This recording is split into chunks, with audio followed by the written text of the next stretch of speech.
Good evening, it's Monday the 27th of October and welcome along to another edition of SportsView. Good evening, Joe, and welcome. Good evening, Pat.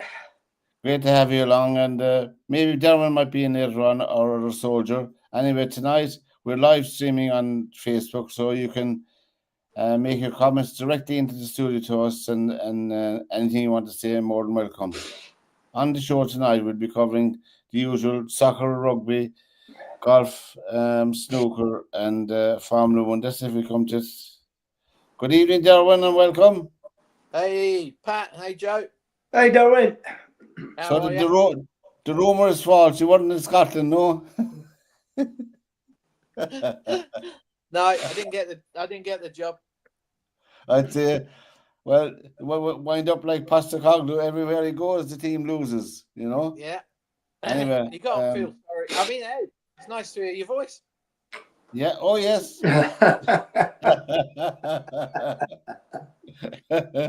Well, we generally start off with soccer, and just on the top of the soccer report, the Irish ladies team had a great win in their first leg of two-legged playoff final against Belgium Friday night. They won 4-2 at home, and they're playing the return leg tomorrow night.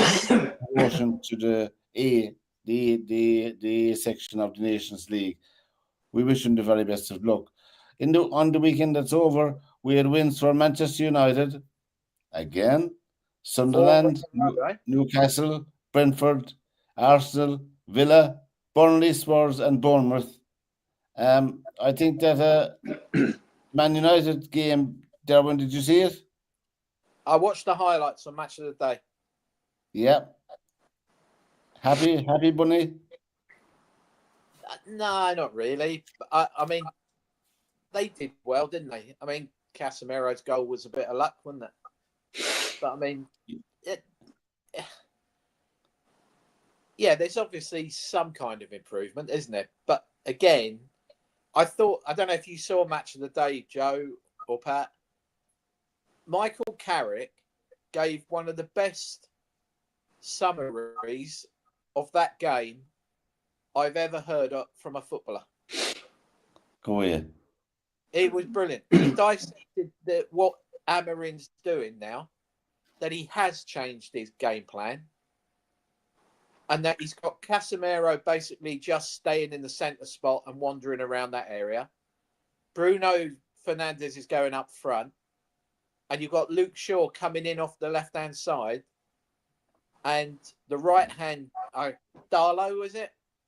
Yeah. They're acting as, when the ball's halfway into the other half, they're acting as midfield players. As soon as the ball's coming back the other way, they're running back to be to be fullbacks. But it's worth watching. It's actually worth watching Michael Carrick's summary. It was brilliant. Did you get to see, Joe, any of the match? I saw the match. I did. And I mean, that role is perfectly suited to Casemiro. Yeah. I mean, he has a 20-yard area to cover, and if he can cover that and keep it tight, then they've got, at least you stopping any penetration coming down the middle, which has been the biggest thing for all of it. And to be honest, getting Kuna back, has been a big deal. I mean, he can pick the ball up anywhere on the field and get you 40, 50 yards up the field very quickly. Yeah. So, so both he and Mbeumo are good at that. The big guy up front is starting to show his stuff a little bit. Sesko. Yeah. He's starting to move around a bit and show his touches and stuff like that. So They're, I mean, they're, it's obviously they're still a work in progress, but let's be honest, they deserved to win the Liverpool match 2 weeks ago. Yeah.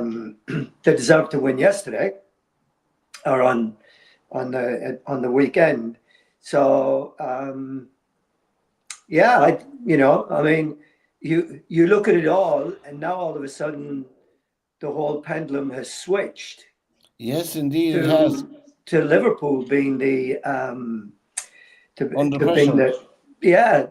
I mean, they're being questioned now about what they're doing and what have you. And I mean, I've said before, and I mean, I don't know if you guys remember it or not, but I don't think that Van Dijk and Kanate can play together at the centre of a Liverpool defence. Both of them are too slow. They And are for very, very slow off the mark. yeah, I mean, and I don't know if you guys watched the second goal yesterday as it was developing, but both Van Dijk was on the left-hand side of the centre circle, just about in his own half, and Kanate was on the opposite side of the centre circle, just in the opposition half. And I mean, that's a 20-yard gap that neither of those two have got a chance of filling. You're And right. then when the ball is played through, Kanate makes a half-hearted attempt at getting back. Van Dijk didn't even make an attempt to get back, but Kanate ran after the guy, and by the time he got to the top of the 18-yard box, he'd given up. Yeah. And those two are the problem. They were a problem against Man United for the first goal when Kanate didn't come across and covered for Van Dijk. And then Kanate was at fault for Harry Maguire's winner when Kanate didn't get to the header. He had no clue where Harry Maguire was behind him. I think the manager that came out smelling of roses this weekend, in my opinion, was Keith Andrews. Keith Andrews, if you remember, when Keith Andrews was appointed manager, there was serious questions raised in the media, the print media in England, but he's proving them all wrong right now. Well, he is proving them wrong right now, and he's obviously got the team on board. I mean, you can see when they score how they react to him. I mean, it's there's a great unity yes, there is in the team. Yeah. I mean, that's been there since Smith was there, and Thomas Frank then was his assistant and continued it, and then Keith was there as Thomas Frank's set piece coach. Yeah, and he's continued it with since he's taken over. So I mean, they've had a great one. But the one that you'd have to look at and say you got to hold your hand up to are Sunderland. Yeah, massive. Oh, without a shadow of a doubt, they're playing very good soccer, soccer, and they're getting results. I mean, they're terrific. They are terrific, So for people who may have missed it, the top of the Premiership in England looks like this: Arsenal are on 22 points, Bournemouth are on 18, Spurs and Sunderland are on 17, Man City and Man United are on 16, and Liverpool on 15. So there you go. Slot's getting a lot of criticism over it. Slot is getting a lot of criticism over here, and rightly so. Well, I mean, the thing with about breaking up the thing that he's done is he's changed what he did last year, right? Liverpool have always been successful, and they've always allowed their fullbacks to get involved in the attacks because they had Van Dijk and they had whoever was with him at the back, whether it was Gomez or whoever, maybe Konate when he was a bit younger, and Van Dijk. I mean, I think Van Dijk's problem is that obviously his age is catching up with him, but I think that ACL injury that he had is catching up with him as well. And I don't think Konate is strong enough. But Liverpool went from and people throw numbers out there, but Liverpool went from a 4-3-3 to what is essentially a 4-2-1-3. And they've got two defensive midfielders, but neither of them are doing the job that needs to be done to defend. When they won the league for the first time with Klopp, they had Fabinho as the defensive linchpin, and then they had Giorgio Wijnaldum and Henderson on either side of him. But all three of them were workhorses. Yeah. But Fabinho was the defensive linchpin. So Yes. that when the two fullbacks went and did their thing, and you remember there was a time when we were watching where one fullback was hitting crossfield balls to the other fullback, and Yeah. they were catching teams out with it all the time. Well, Fabinho would then drop back into the middle of Van Dijk and Gomez or Kanata or whoever it was, and they'd still have three guys taking care of the back. They Yeah. don't have that now. That is not happening. So the middle Yeah. of the field is wide open, and I their agree with you. fullbacks are gone. So if you just went back to having your defensive midfielder, whether it's going to be Gravenberch or whether it's going to be McAllister, and just have them sit in between the two centre backs and let the other two go. And I don't know which two it's going to be, because it could be the Hungarian guy. I forget his name now. Szoboszlai. It could be him. It could be the German guy, Wirtz. What? They let him go and do his thing. And they're trying to put Curtis Jones in there, and Curtis Jones is not a great defender. No. So you know, maybe what they have to do is get back to what Liverpool did in the past, and it's going to mean a decision's got to be made by Slot as to who he's going to leave out, because you got Etikike, you've got McAllister. Isaac, and you've got Cody Gakpo, who is probably the most dangerous. Both Gakpo and Etikike are two of the most dangerous forwards right now that they've got. Yeah, because Salah has lost his form.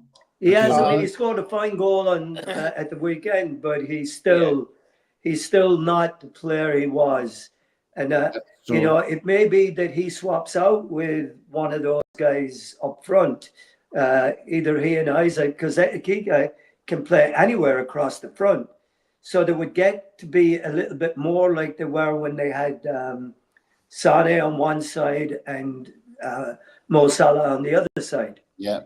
If they Yeah. did that with an anchor in the middle. I mean, it just seems to be that they're finding ways to give up goals. Now, all the information is on the bottom of the screen, listeners. You can contact us on email us, or phone us, or text us, or you can make a comment straight into the studio here on SportsView with Joe Derwin and myself. In the championship, just for people who like this information, the position in the championship is Stoke on top, Stoke, Coventry, Ipswich, Bristol City, and they all won over the weekend. And the top of the championship is Coventry, Middlesbrough, Millwall, Bristol City, Stoke, Charlton, and Preston. They're the top 7 teams in the championship. In League Two, Grimsby lost at home and they outgoing 5-3-2. Grimsby are out in the League Cup in Wednesday night, I think, against Brentford. I think they have them at home, Joe, as far as I know, have they? Yeah, I think so. Yeah. So Yeah. it'll be another exciting edge of the seat stuff on Wednesday night between Grimsby and Brentford. Anyway, something to look forward to.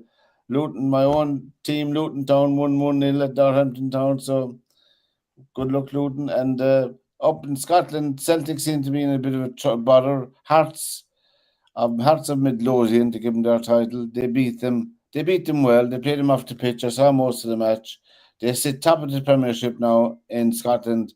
They're 8 points ahead of Celtic, and they have 25 points. Celtic have 17. Hibs have 14 and Dundee United have 13. So that's top four in Scotland. So Brendan Rodgers is under a bit of pressure, you know. What manager isn't under pressure this day and age? Who would be a manager of a soccer team today? I don't know. We just mentioned rugby union, the URC, was in full flight over the weekend, and the Lions beat Ulster 42-21. Leinster beat Zebra at home 50-26. And Munster beat Connacht in a tight game 17-15. So the URC is looking. Stormers and Munster topped that at 23 points each. Glasgow third, and Cardiff, they have 20 points. Ulster 16. That's only after 5 games, so it's just early days in the URC. But it's very important for teams who want to take part in the European Cup. Positioning and places in that determines that, if you know what I mean. Anyway, there's a great article on rugby union on BBC. And it's talking about the Welsh setup with what the Welsh rugby union are trying to do in cut one of the teams. And whoever's done the article is brilliant because they've gone into such detail. So every nation in UK and Ireland, yeah, their rugby union organisation is running at a loss on a yearly basis every year. England last year, what do you think their loss was from being England Rugby Union? I'd say 20 or 30 million. Okay, Joe? I'd have to say probably about 15 to 20. So million. England Rugby Union lost 43 million quid. Cheapers. How can they lose that much money? They're the ones that attract the biggest sponsorships outside of New Zealand and South Africa.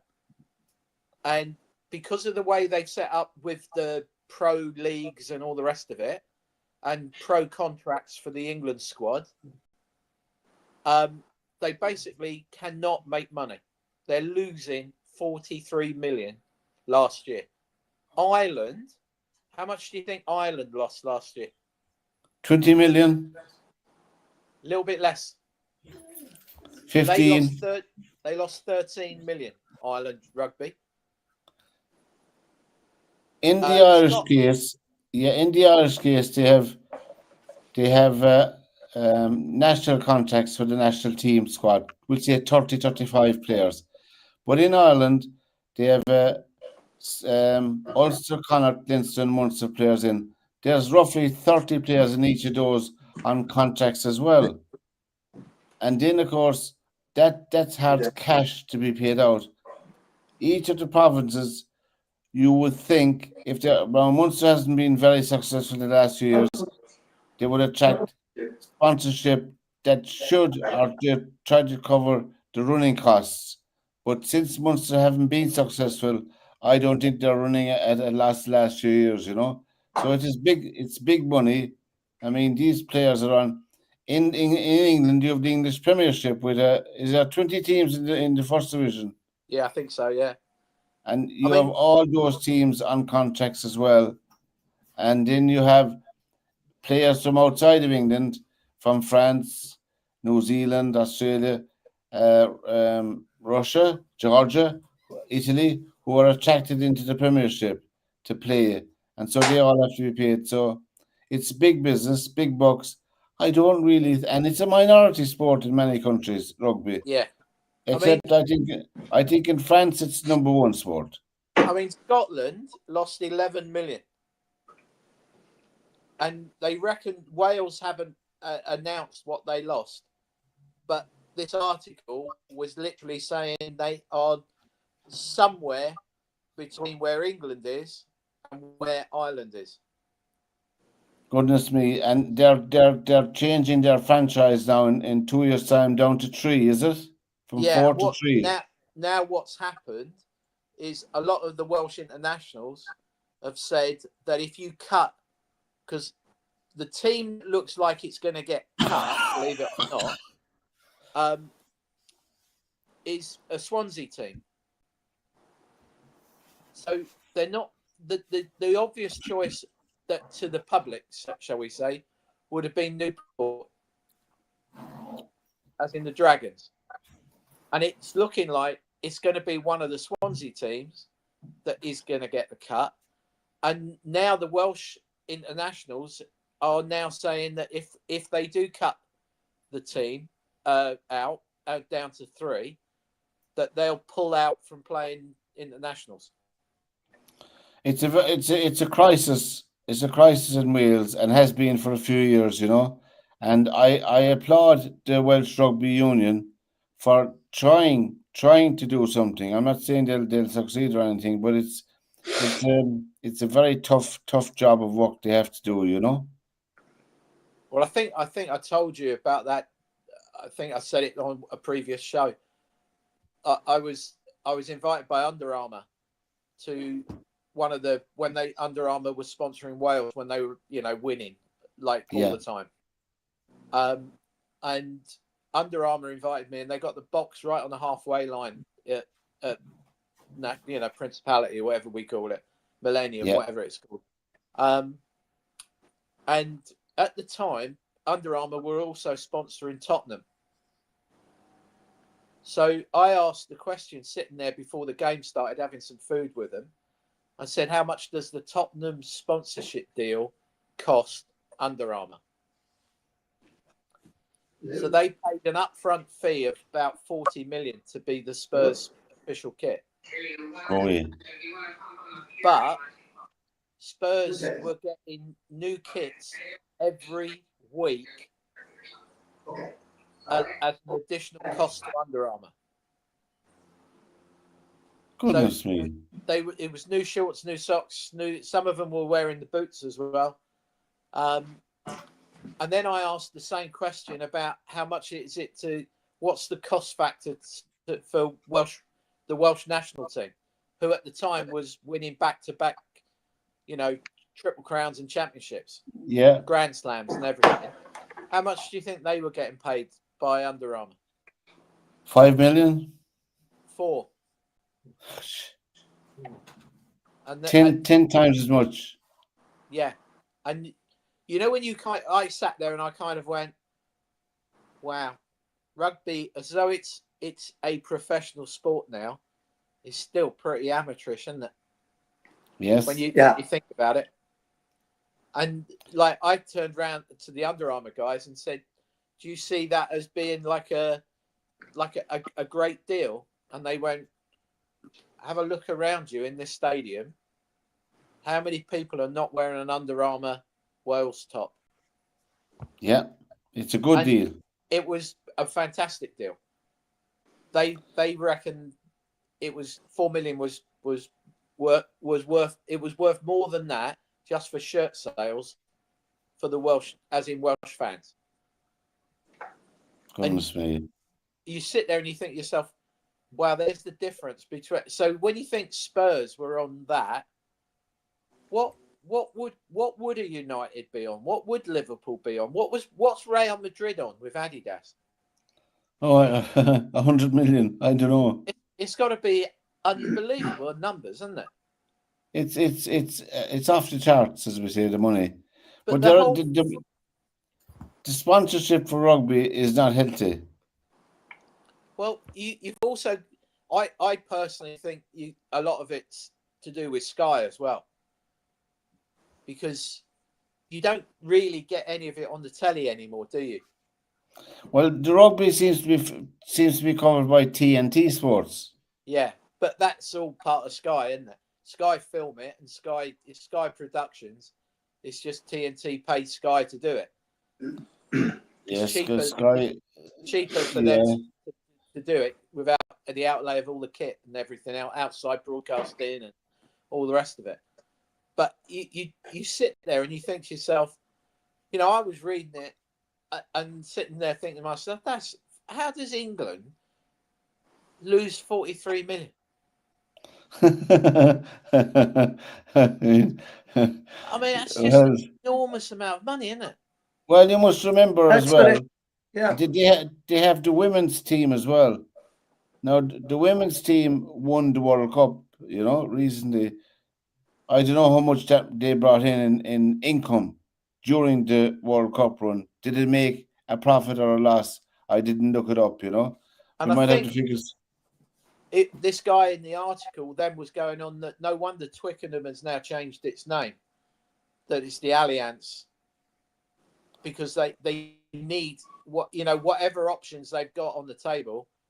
Yeah. They're in no position to go, no, we won't change it. It's Twickenham, even though we will still always know it as Twickenham, won't we? But if you think Anybody who is looking in tonight who wants to make a comment on rugby or anything else, feel free to do so. But we'd always call it Lansdowne Road as well. exactly, I never call it the Aviva. I think No. it's But how does a country like England lose 43 million? I mean, let's be very honest there. I mean, it cannot cost more than. I mean, how many players would they have under contract for? I think they've got something in the region of about, if you include the women, and like the sevens 100, team. 100.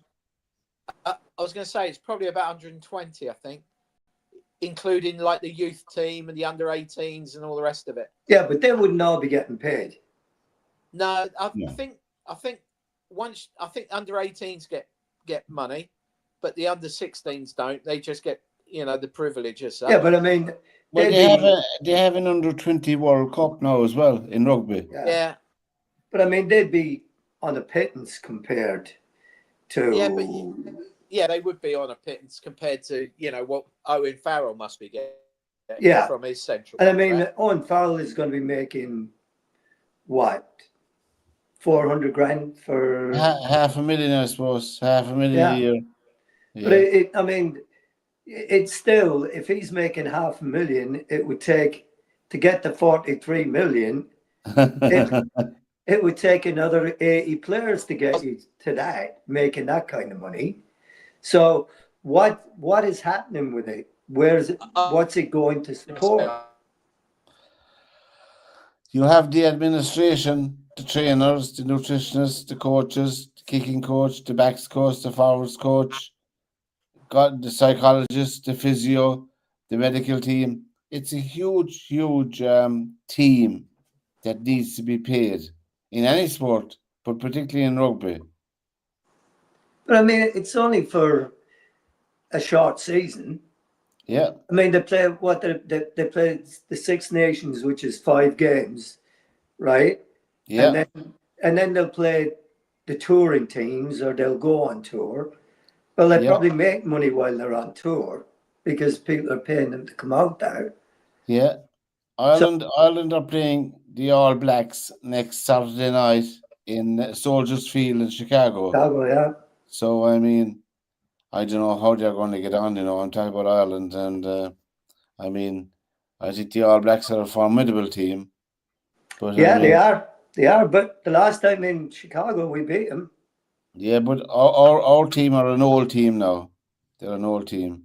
And I think that they're in serious trouble. I think they could be in serious trouble if there aren't serious changes made. That's just my impression I get. I don't know, Yeah. But we wish them well. They're on Saturday night, 7 o'clock Irish time here, and they're playing the All Blacks. Where are all the characters in rugby gone today? That's a good question. Maybe Ireland should be doing what John Kiley is doing with Limerick and getting fresh blood in there with the hurling team. Absolutely. And the last character, the last personality in World Rugby that I remember that captured the hearts of everybody was Jonah Lomu. Yeah. Nobody since then. Well, maybe your man in France, the out half. He's brilliant, the small fella. What's his name? Oh, yeah. I know the guy, yeah. He's... I forget his name, it's gone out of my head. His name as well. But, there was a good one when England were playing in the World Cup, and Clive Woodward was the coach. Yeah, And I remember him. Yeah, yeah, and Woodward was the coach, and Woodward was doing a pre-game, maybe in the team room and doing the pre-game, and he's going around and he's going, they were about to play the All Blacks, and he said, he said, I look around this room, he said, and I wouldn't swap one of you for one of them. He said, I wouldn't swap one of you for any one of them. And then he's going on and he said, yeah, I wouldn't swap anybody. And one of the lads put his hand up and he said, Clive, he said, we've just had a vote and we'd like to swap Austin Healy for Jonah Lomu.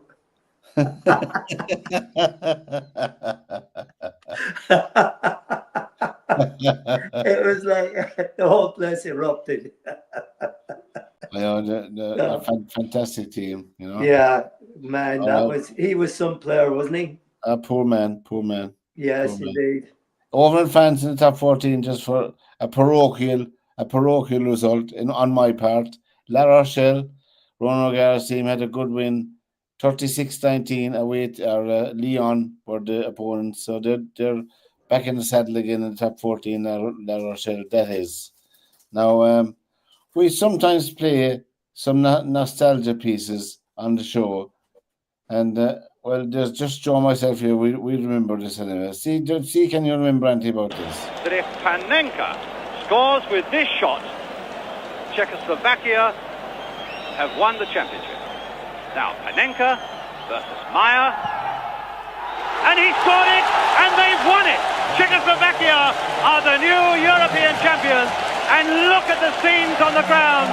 We can only see the crowd, but that's where the excitement is. Czechoslovakia have won it on penalties.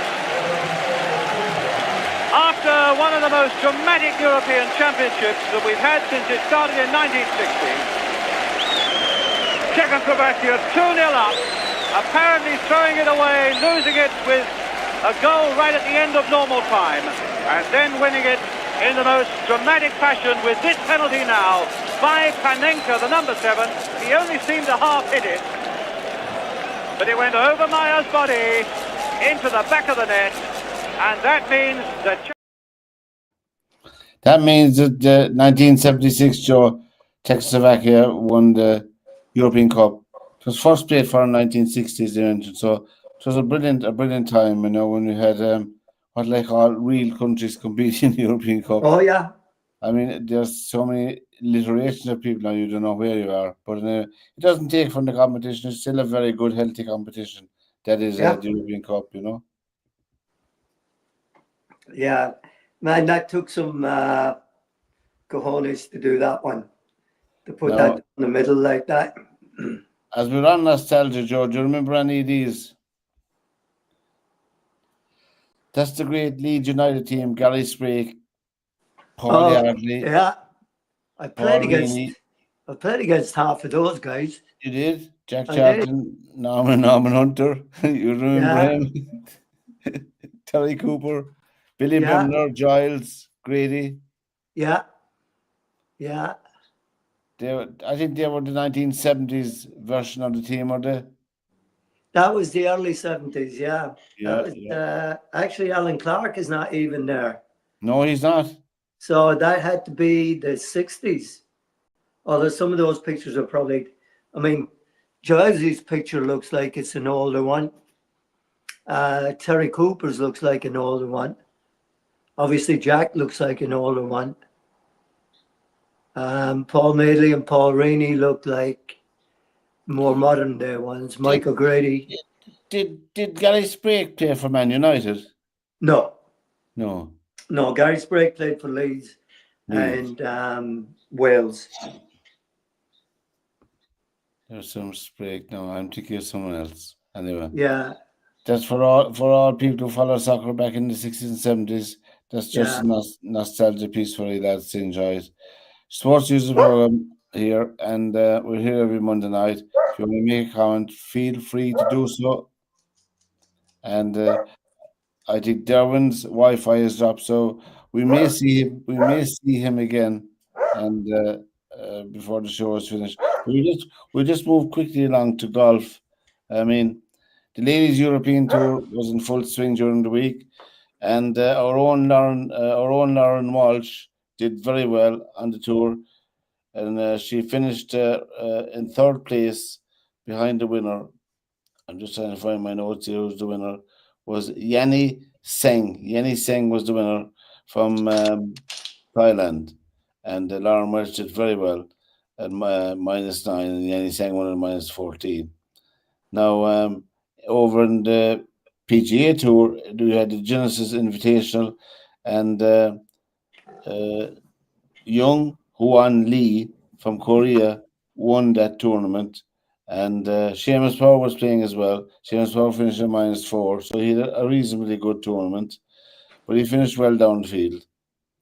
And in America, the PGA Tour was over in Utah. Michael Brennan won that -22, 67, 65, 64, and 66. We often comment about these scores on golf courses, but our golf expert is on a hiatus for a few minutes, and that was his. I think he's only his second win. I think.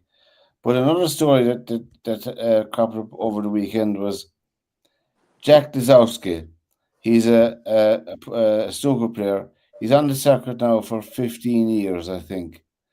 Earlier this year, his dad passed away, and Jack was contemplating whether he'd go on or not keep to playing snooker. But anyway, he was playing the Northern Ireland Open this week, and he met his best friend, Judd Trump, in the final, and Jack prevailed 9-8 for his first ranking title on the circuit. And there was a very, very emotional, for a lot of reasons, the fact that his dad had passed away and the fact that he beat his best friend in the final, you know. Right. You know, you can imagine. But if anybody wants to see it on YouTube, he gave a fabulous speech at it, you know. And you got Jack Lisowski from England, and he won the Northern Ireland Open over the weekend, you know. So you should look. Formula One rolled into Mexico over the weekend.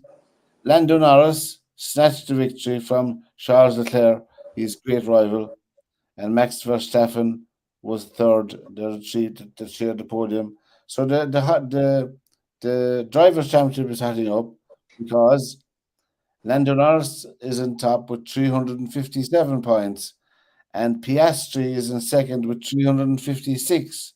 So there's only a point between them, and Verstappen is third with 321, and Russell is fourth and 258. So three drivers. It's exciting on that level, I suppose. I didn't see any highlights of it, you know, but he had a good win anyway in Mexico.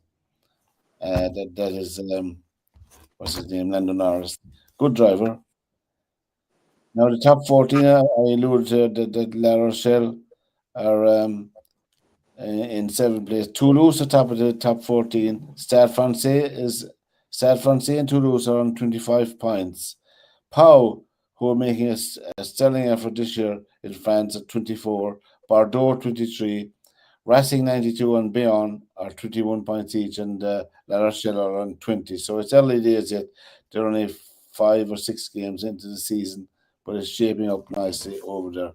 But getting back to the soccer, Joe, I mean, is Postecoglou a bad manager? Well, I don't think he's a bad manager because he's won trophies wherever he's been, except in Forest, and he wasn't given any time there, you know. But it's kind of like it was. When you look at it, it's going to go down in history as probably the most daft decision to ever put the guy in charge of that group of players, because that group of players were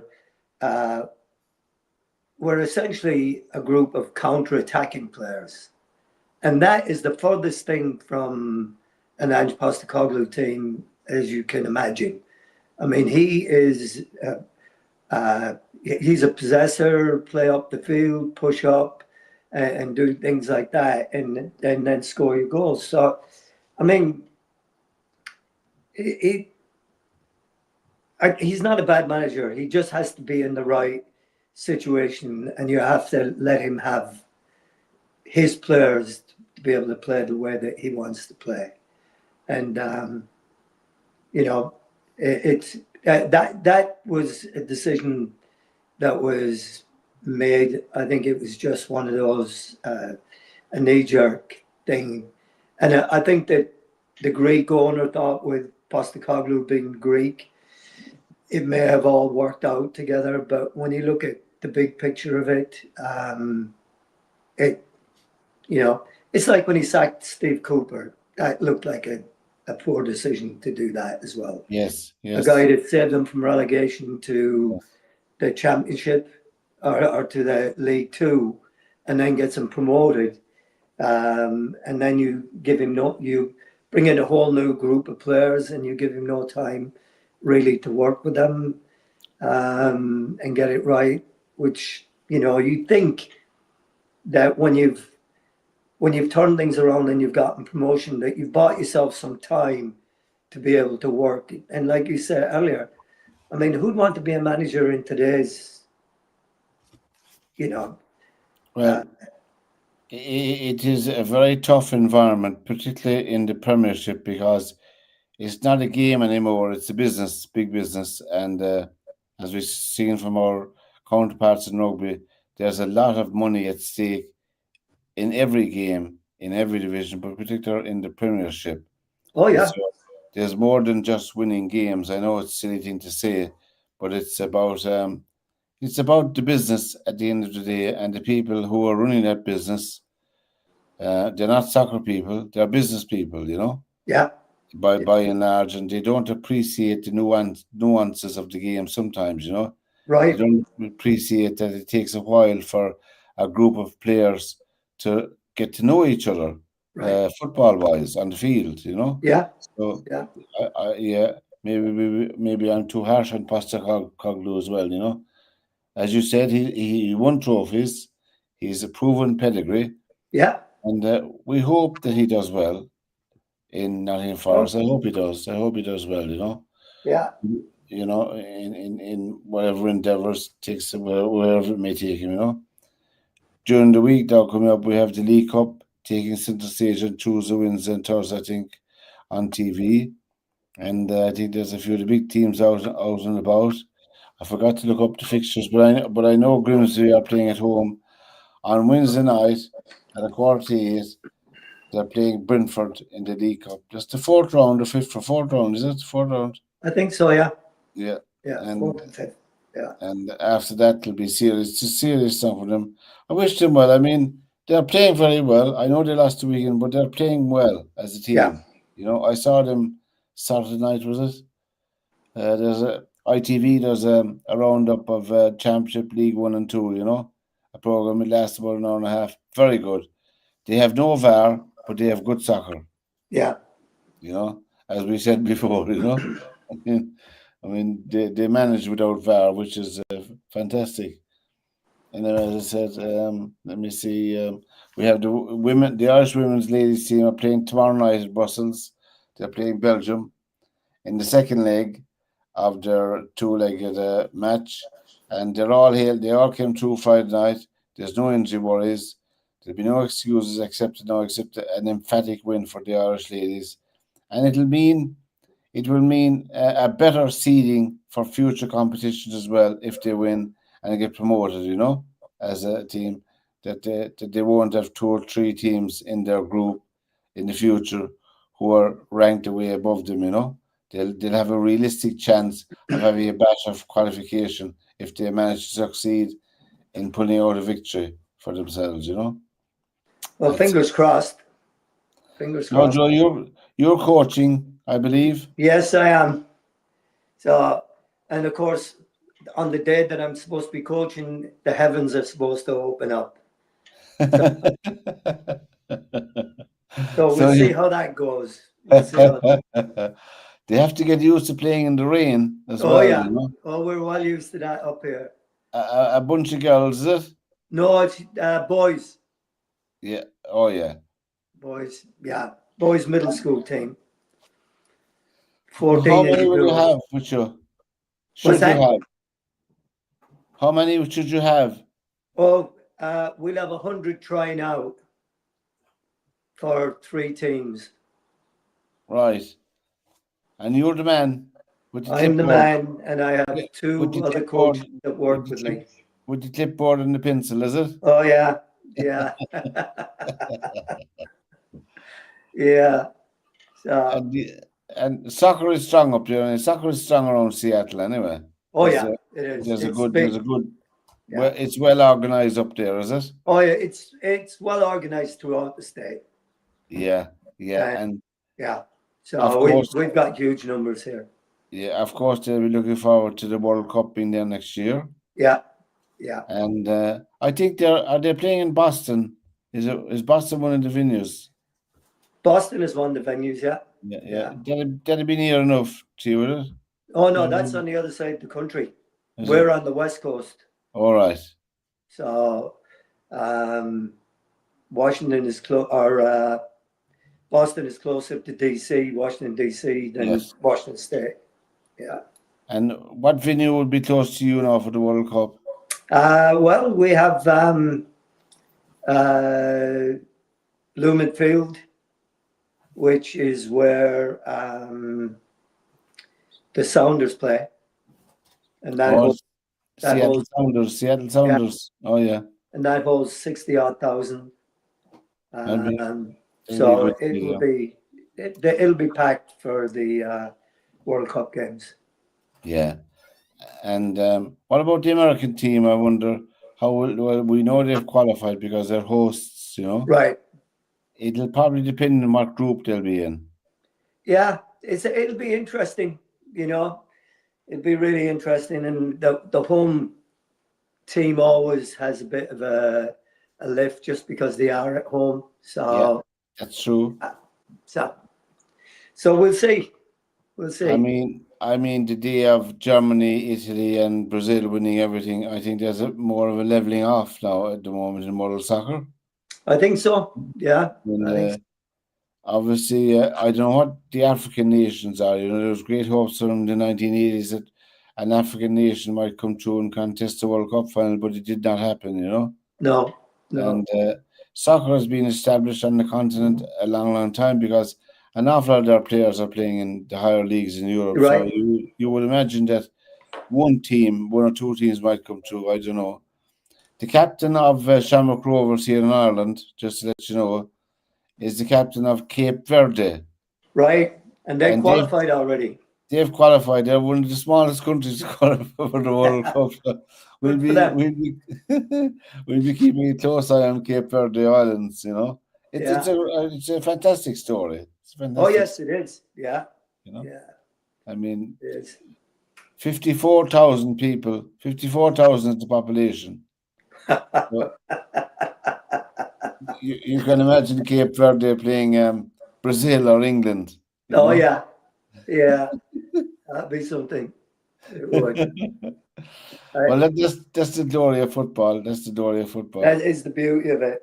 Yeah, absolutely. You know, absolutely.